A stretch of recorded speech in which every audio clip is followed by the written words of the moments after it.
اور اب بات کریں گے जेल भरो तहरीक की। तो मुल्तान के नवाज शहर चौक पर पीटीआई कारकुनान गिरफ्तारियां दिए बगैर वापस रवाना हो गए हैं। गिरफ्तारियों के लिए नवाज शहर चौक पर पुलिस वैन पहुंचाई गई थी, ताहम किसी कारकुन ने गिरफ्तारी नहीं दी है। इस पर मजीद जानेंगे डॉन न्यूज के नुमाइंदे तासुद सुबहानी से। तासुद, आपसे जानना चाहेंगे क्या वजह सामने आई है कि किसी कारकुन ने गिरफ्तारी नहीं दी?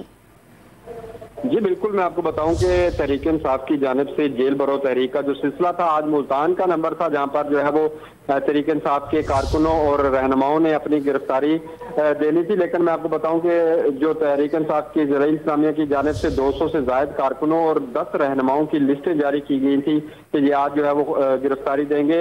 लेकिन तमाम तर रैलियां नवाशहर चौक पर पहुंची, वहां पर 2 घंटे उन्होंने खिताब किए। उसके बाद जो है किसी भी कारकुन या रहनुमा की जानिब से कोई गिरफ्तारी नहीं दी गई। पुलिस की जानिब से वैन्स भी वहां पर मौजूद थी। हमारी पुलिस दराए से भी बात हुई गिरफ्तार करने के हवाले से, तो उन्होंने ये कहा कि अगर कोई भी कारकुन या रहनुमा खुद को गिरफ्तारी के लिए पेश करेगा तो पुलिस उसको जो है वो जरूर गिरफ्तार करेगी। लेकिन यहाँ पर इस तरह का कोई मनाजर देखने को नजर नहीं आए रहनुमाओं, जिसमें मलक अहमद डोगर और सेनेटर ओवन बख्शी समेत साबिक MPs भी मौजूद थे। उन्होंने सिर्फ यहाँ पर खिताब किए कारकुनों से और उसके बाद एंड पर उन्होंने कहा कि हम 10 मिनट के लिए धरना देते हैं, और धरना जो है वो भी सिर्फ 10 मिनट तक दिया गया और उसके बाद इस वक्त नवा शहर चौक जो है वो मुकम्मल तौर पर कारकुनों से खाली हो चुका है। ठीक है, आज जेल भरो तहरीक का 74 रोज था। मुल्तान में जेल भरो तहरीक के तहत किसी ने भी गिरफ्तारी नहीं दी है। हमें अपडेट करे थे हमारे नुमाइंदे तासुद सुबहानी। आपका बहुत शुक्रिया।